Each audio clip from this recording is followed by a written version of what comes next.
এরকম মানুষ রয়েছে যারা সবচেয়ে জঘন্য কথা বলে, কিন্তু তাদের কোনো লাগাম নেই। কথাগুলো আপনার হৃদয় থেকে এসে মস্তিষ্ক হয়ে এরপর তার জিহ্বাতে যাওয়া উচিত, কিন্তু এই পথে কিছুটা লাগাম থাকতে হবে। আমার হয়তো এটা বলা উচিত না, আমি কিছু একটা অনুভব করছি, হয়তো গালি বের হয়ে যাবে, সেটা গলায় পৌঁছে গিয়েছে, কিন্তু সেটা আমার মুখ দিয়ে বেরিয়ে আসা উচিত না, আমার সেটা গিলে ফেলা উচিত। কিন্তু কিছু মানুষ রয়েছে তাদের মাথায় যা আসে তাই বলে ফেলে।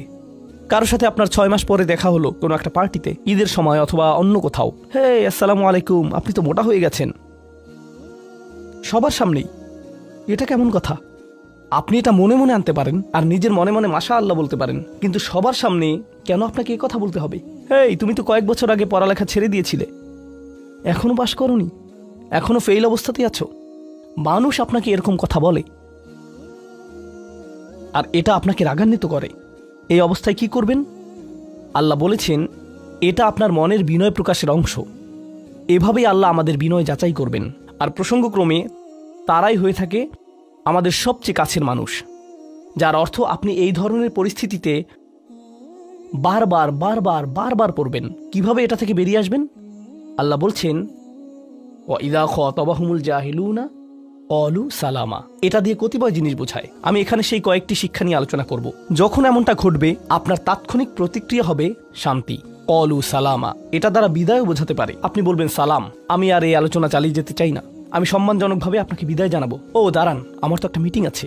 এর বাকি অংশটুকু আপনি মনে মনে বলতে পারেন আল্লাহর সাথে দোয়া করার জন্য, কিন্তু এটা তার কাছে প্রকাশ করার প্রয়োজন নেই। শুধু বলুন যে আমার একটা মিটিং আছে, আর সেখান থেকে চলে আসুন, কারণ আপনি এটা নিতে পারবেন না। তারা সেখান থেকে বেরিয়ে আসে সম্মানজনকভাবে, এটা একটা অর্থ। যখন জঘন্য মানুষ আপনার কাছে আসে, বেরোবার পথ খুঁজে বের করবেন। কোরআন এই সূরাতে আরো পরে যা বলেছে যে মাররু কিরামা, সম্মানজনকভাবে তারা এটা অতিক্রম করে চলে যায়। কিছু কিছু মানুষ আছে যারা এমন কথা বলতে চায় যা আপনাকে রাগান্বিত করবে। তারা আসলে এটা করে মজা পায়। তারা কথা বলবে শুধু আপনাকে উত্তেজিত করার জন্য, আর তাদের কেউ কেউ জানে যে ঠিক কি বলতে হবে, কারণ তারা আপনার সাথে আগেও কথা বলেছে। আর তারা জানে যে কোন জিনিস আপনাকে রাগিয়ে তুলে, তাই তারা জানে যে কোন বাটনটি প্রেস করতে হবে আর কিভাবে আপনাকে বিরক্ত করতে হবে। আপনি বসে আছেন, আমি উত্তেজিত হব না, আমি উত্তেজিত হব না, আমি উত্তেজিত হব না, কিন্তু তার কথা শুনে আপনি বিশাল দানবে পরিণত হয়ে গেলেন, যার ফলে সব ধ্বংস হয়ে যাবে। আর সেই ক্ষেত্রে আপনাকে আগে এটা রোধ করতে হবে। আপনি এখানে কথা বলতে পারেন আর বলতে পারেন যে দেখুন, আমি এই বিরোধ চাই না, আসুন শান্তিপূর্ণ সময় ব্যয় করি, আসুন এই বিষয়টা নিয়ে আজ আর কথা না বলি, এতে অনড় থাকুন। এটা দিয়েও ক্বালু সালামা বোঝায়। আমি আপনার সাথে ঝগড়া করতে চাই না, আমি শুধু চাই আলোচনাটা যাতে কুৎসিত পথে এগিয়ে না যায়।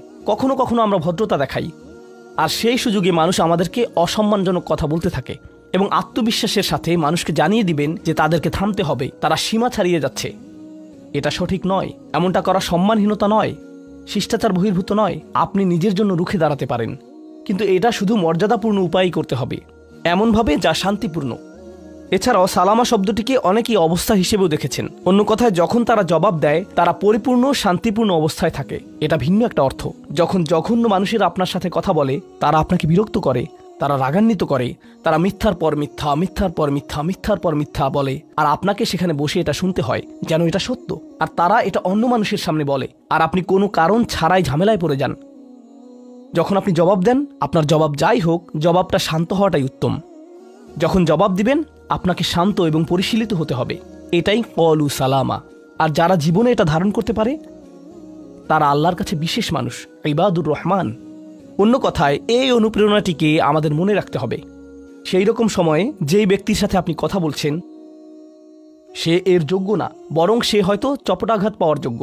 আপনাদের কেউ কেউ হয়তো প্রতিউত্তর দেয়ায় খুবই পারদর্শী, কেউ হয়তো আপনাকে বিদ্রুপাত্মক কিছু বলছে, আপনি তাকে কথা দিয়ে পিষে ফেলতে পারবেন। ও মাই গড, আপনার মাথায় যে জবাবগুলো আসে, তালিকা করা একাধিক জবাব, আমি কি এ বি সি বলবো নাকি উপরের সবগুলো একসাথে বলবো, আপনার মাথায় এটা চলছে।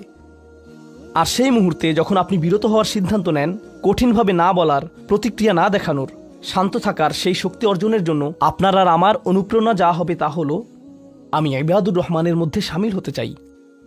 আমি ভুলে যাব যে আমি এই অপ্রীতিকর কথোপকথনে রয়েছি, কারণ ঠিক এখনই আমি আল্লাহর সংস্পর্শে রয়েছি, আর তার বিশেষ রহমত আমার উপর বর্ষিত হচ্ছে। সেই জন্যই তিনি আমাকে এই পরিস্থিতিতে ফেলেছেন, যাতে আমি তার নৈকট্য অর্জন করতে পারি। এটা আসলে একটা আশীর্বাদ। এই অপ্রীতিকর সঙ্গগুলো আসলে একটা আশীর্বাদ, যাতে আমি তার নৈকট্য পেতে পারি।